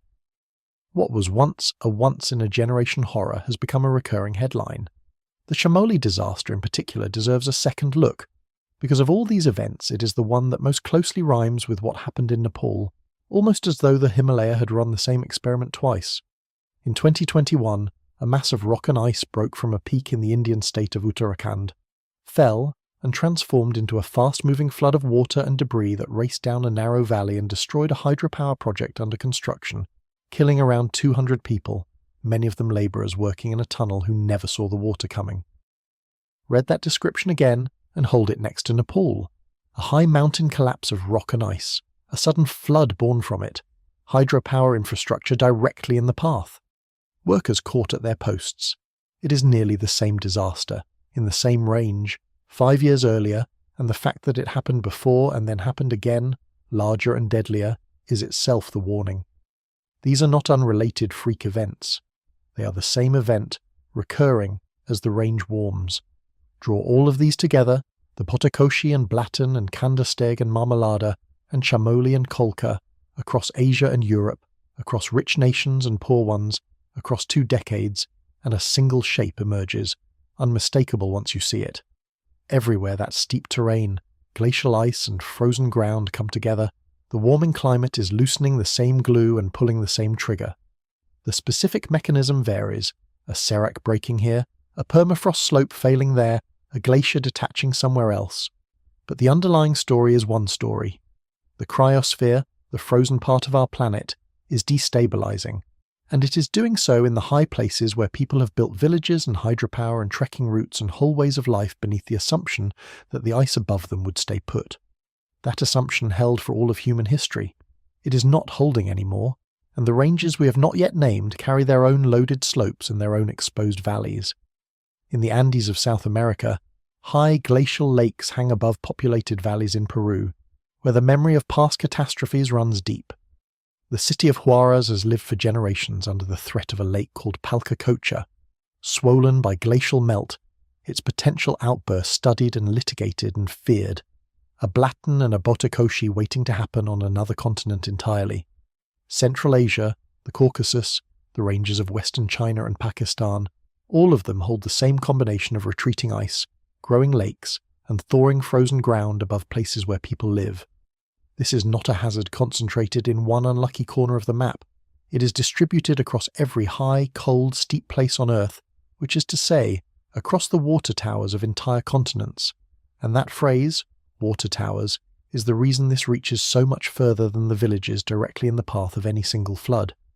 The glaciers and snows of high mountain Asia feed the great rivers that hundreds of millions, by some estimates approaching 2 billion, people depend on for their water, from the plains of India to the farms of China to the whole vast populated belt that these mountains sustain. The same ice that threatens to fall on a border village is also the frozen reservoir that waters a subcontinent. So the destabilization of these mountains is not only a story about sudden violent floods, it is a story about the slow transformation of the planet's most important stores of fresh water, with the catastrophic collapses like this one being merely the loudest and most immediate way that transformation announces itself. The flood is the emergency, the melting is the era. So the Nepal disaster is not, in the end, a Nepali story, however Nepali the grief and the names and the flooded valleys are. It is the most recent and one of the deadliest expressions of a planetary process that has already struck the Alps, the Dolomites, the Indian Himalaya, and the Caucasus, and that will strike the Andes and the mountains of Central Asia and every other icebound range in the years ahead. Which forces the hardest question of all, the one that separates a story we merely mourn from a story we might actually do something about. If we know this is coming, everywhere, if the pattern is this clear, then can we see the individual disasters in time to get people out of the way? Can the watching that saved Blatten be extended to the places that had no watching at all? Or are we condemned to keep learning about each collapse only from the sound of it arriving? That question is where the science and the honesty and the future all meet. Part 13. The Limits of the Watch. We have arrived at the paradox at the heart of this entire story, and I want to state it as clearly as I can, because everything else has been building toward it. We are, at this moment in history, astonishingly good at understanding these disasters after they happen, and almost helpless at predicting them before they do. Consider what scientists accomplished in the hours and days after the Langtang Lirung collapse. Within hours, they had reclassified the seismic signal from an earthquake to a landslide by reading the shape of the waves. They had located the collapse from satellite imagery. They had identified the dammed river, measured the flood surge downstream to the metre, and assembled a working theory of the mechanism. An international team came together almost immediately. That is a triumph of modern Earth science, a level of rapid understanding that would have been science fiction a generation ago. And it was all, every bit of it, looking backward at an event that had already killed hundreds. The forward-looking capability, the ability to say this specific slope will fail, and roughly when, and you must evacuate these specific valleys now, is the thing that was missing, and its absence is measured in the dead. Remember the honest words of the Kathmandu University researcher. We cannot say exactly where the next event will happen. That is not a failure of individual scientists. They are doing extraordinary work with the tools they have. It is a structural gap in our capabilities, and it maps with brutal precision onto geography and money. The slope above Blatten was watched, and its village was saved. The slope on Langtang Lirung was not watched, and its downstream villages were not saved. The difference was not the science. The difference was who had sensors on the mountain and who did not. Closing that gap is not a mystery in principle. We know what it would take. It would take dense networks of instruments on high-risk slopes, measuring deformation and movement in real time. It would take satellite monitoring systematically trained on the most dangerous glacial lakes and unstable faces, rather than scrambled after the fact. It would take early warning systems in the valleys, sirens and alerts that can give people the few minutes they need to reach high ground, the minutes that the people in those horrifying videos did not have. It would take the sustained funding and international cooperation to build and maintain all of that across mountain ranges that are vast, remote, and largely located in countries that cannot easily afford it. None of this is beyond human capability. Switzerland demonstrated the core of it above Blatten. The obstacle is not knowledge. The obstacle is reach and resources and the will to extend the watch to the places that need it most and can pay for it least. There is a hopeful thread in the Nepal disaster on exactly this front, and it deserves to be honoured, especially because it cuts directly against the uglier rumours that swirled in the first hours. The investigation into what happened was, from the beginning, an international collaboration. The International Centre for Integrated Mountain Development worked with Chinese institutions, including the Chengdu Institute of Biology under the Chinese Academy of Sciences, to piece together the sequence of events. Chinese authorities shared satellite imagery that helped establish that the avalanche had occurred on the Nepal side. Chinese water resource agencies monitored and modelled the dangerous New Barrier Lake and passed the warnings downstream into Nepal. This is what the response to a warming world's disasters has to look like. Science reaching across borders because the rivers reach across borders and the ice does not check anyone's passport. The flood struck a contested frontier, and the response, at least among the scientists, dissolved that frontier in the shared work of understanding. The information gap has a shadow side too, one that this disaster illustrated within its first hours, and it is worth confronting because it is part of why the watch matters so much. When the truth is slow or hard to see, rumour rushes in to fill the space. In the confusion of the first day, before the science had settled, the internet filled with theories.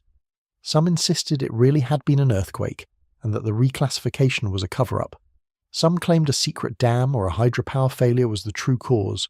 Some, seizing on the border location and the involvement of China, implied deliberate water release or worse. Every one of those theories dissolved on contact with the evidence, the open seismic analysis, the shared satellite imagery, the plain physical account of a warming-driven collapse. But they spread anyway, fast, in the vacuum that always opens when a disaster outruns understanding. A better watch would not only save lives directly, it would starve that vacuum of the uncertainty it feeds on, replacing rumour with the far stranger and more important truth. And it is worth being concrete about what the truth actually asks of us, because it is easy to nod along to the idea of better monitoring without picturing it. It means, in practice, choosing to spend money watching mountains in poor and remote places where no disaster has happened yet, on the strength of a scientist saying this slope could fail someday, which is exactly the kind of investment that is politically hard to make until after the bodies are counted. It means sustaining that watch for years, for decades, through the long, quiet stretches when nothing happens and the sensors seem like a waste, so that the one morning something does happen, the warning fires. Prevention is invisible when it works. A flood that is forecast and evacuated becomes a story about an empty village and a near miss, not a story about the dead, which means the very success of a good watch erases the evidence of why it was needed. That is the deep difficulty at the centre of all of this. We are being asked to pay, in advance and in public, for disasters that our success will ensure we never see. I want to pause on the transboundary reality here, because it is going to define the future of these disasters, for better and for worse. The rivers that carry these floods do not begin and end within tidy national lines.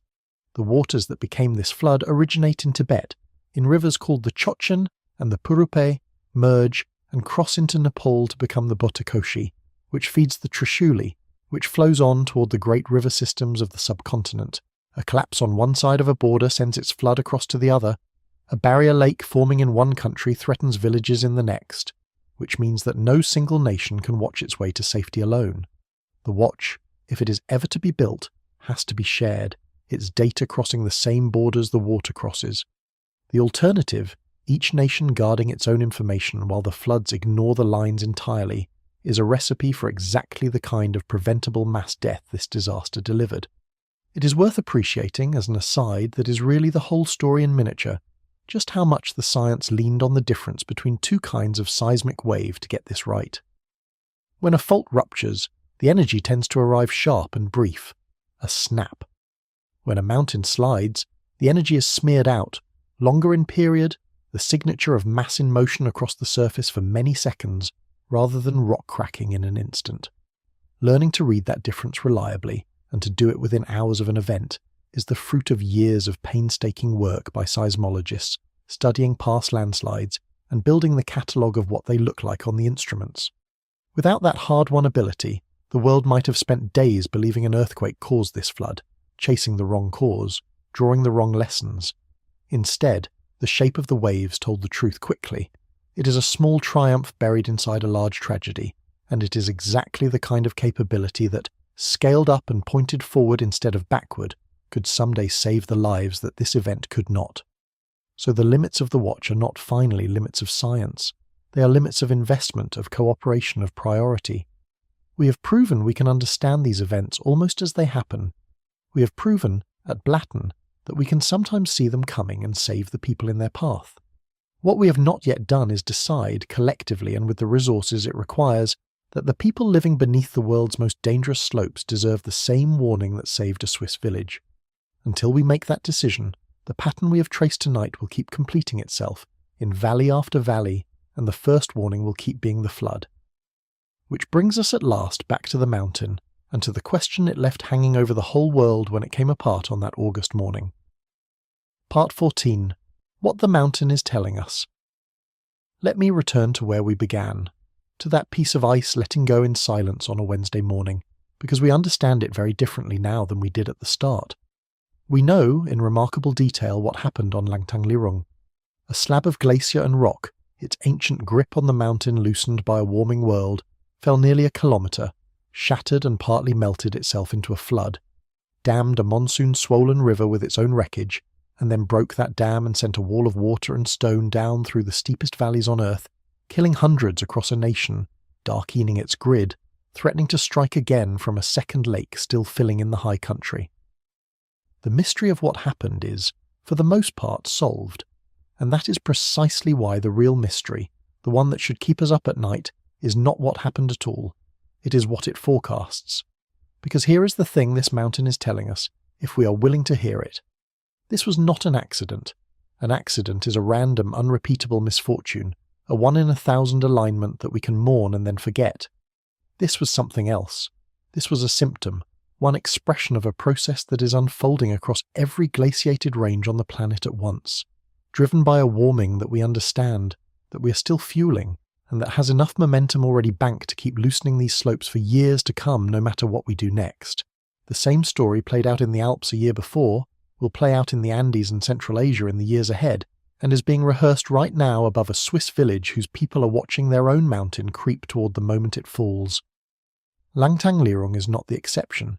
It is the preview, And the cruelest part of the preview is the gap we trace tonight. The gap between how well we can explain these disasters and how poorly we can predict them. We are like people who have become expert at reading the black box after the crash and nearly blind to the failure while the plane is still in the air. We can tell you within hours exactly how a mountain killed its valley. We usually cannot tell you in advance which mountain is about to, and that gap is not evenly shared. It is widest exactly where the danger is greatest, over the poor and crowded valleys of the Great Asian Ranges, where the most people live beneath the most unstable ice with the least ability to watch it. The technology to close that gap exists. Whether the world builds it and shares it and pays for it before the next mountain lets go is a choice, not a mystery. The mystery is only whether we will make it in time, and I do not want to let the enormity of the global picture erase the intimacy of what actually happened, because the two are the same fact seen at different distances. Every abstraction we have reached for tonight, the loaded dice, the thawing glue, the planetary process, the water towers of continents, resolves at the human scale into something unbearably specific. It resolves into a guide who was walking a trekking group toward a sacred lake and did not come home, into 60 people at a hydropower plant who were at their posts when the river took the plant, into a family in a Kathmandu hospital corridor moving from list to list, into the worst flood in the living memory of people whose memory of these rivers is very long. The planetary process does not stay planetary. It comes down out of the abstract and into a particular valley, on a particular morning, and it has particular names, and that is the only scale at which any of this finally matters. That is what the central thread of this whole story has been, from the first piece of ice to the last unresolved lake. A mountain, loosened by a warming world, reached across distance and time to kill people who never saw it coming, and in doing so it showed us both the shape of a danger that is spreading across every icebound range on Earth and the gap in our watch that lets that danger arrive unannounced. The disaster was local, the cause is global, the warning is for everyone, and whether we hear it or file it away as one more sad headline from a faraway place until the next mountain falls somewhere closer to home, is the choice this event quietly lays in front of all of us. So the border villages of Nepal will bury their dead, and most of them they will rebuild in the same valleys, beneath the same mountains, because it is home and because there is nowhere else. The scientists will finish their work and publish their findings and add Langtang Lirung to the growing catalogue of the warming world's collapses. The 46 other dangerous lakes on that inventory will keep filling, the permafrost will keep thawing, and somewhere in the high country, on a slope that no instrument is currently watching, the glue that has held a mountain together since before there were people to live beneath it, is quietly, invisibly, letting go on a timetable that answers to the temperature of the whole planet and to nothing else. There is a temptation, when a disaster is this large and this sad, to let it wash over us as one more piece of terrible news from a hard part of the world, to feel the appropriate sorrow and then to move on, because the alternative, actually holding the implications, is uncomfortable. But this event resists being set down that easily, and I think it should, because the thread that runs from that piece of ice on Langtang Lirung reaches, if you follow it honestly, all the way to your own assumptions about the ground being solid, the mountains being permanent, the world being roughly the stable place your grandparents knew. That assumption is what came apart on August 26th, along with the mountain.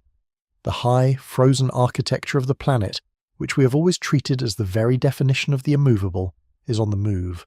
And a world in which the mountains themselves cannot be trusted to stay where they are is a different world than the one we thought we lived in, whether or not we have yet admitted it to ourselves. Which leaves us with the one question that no scientist, on the day this story was still being written, could yet answer. The question the mountain refused to resolve, even as the rescue was still underway. High on the border, that second lake was still filling, 2 million cubic meters and rising, watched from orbit through breaks in the cloud, its makeshift dam holding back a flood that might drain away quietly, or might, at any hour, break loose and do it all again.